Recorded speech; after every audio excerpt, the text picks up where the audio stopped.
Have you ever noticed that people are more likely to agree with you when you nod your head slightly as you speak? It might seem like a small gesture, but it can have a surprisingly powerful effect on how others respond.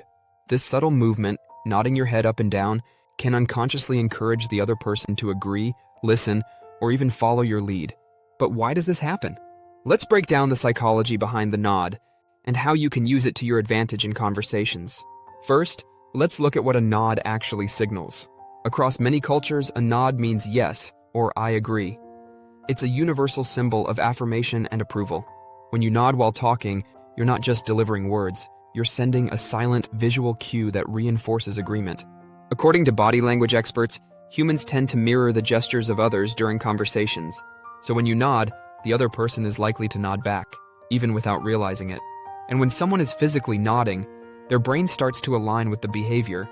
Agreement becomes more likely. That's the power of nonverbal influence. Fun fact: studies in psychology and marketing show that people are more persuaded by a speaker who nods subtly while making a point. It increases trust, warmth, and perceived confidence.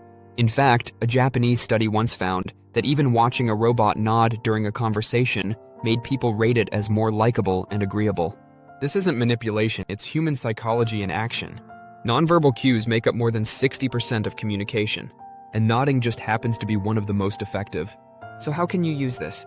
When making a request, sharing a viewpoint, or trying to build rapport, nod slightly as you speak, especially when stating something important. Just don't overdo it. A small, natural nod is persuasive. An exaggerated or constant nod? That can seem awkward, or worse, insincere. And yes, nodding works in both personal and professional settings. In negotiations, interviews, sales, or even friendly chats, this micro-movement sends a message. I believe what I'm saying, and so should you. Fun fact: in some cultures, like parts of Bulgaria or Greece, nodding and shaking the head can mean the opposite. So context always matters. But in most of the world, a simple head nod is a silent superpower. It's nonverbal persuasion. It's agreement without a word. And it's one of the oldest human behaviors in the book. So next time you're making a point, remember, say it with confidence and nod. It might be just enough to win someone over. Subscribe to Favio Fun Facts for more fascinating insights into human behavior and everyday psychology.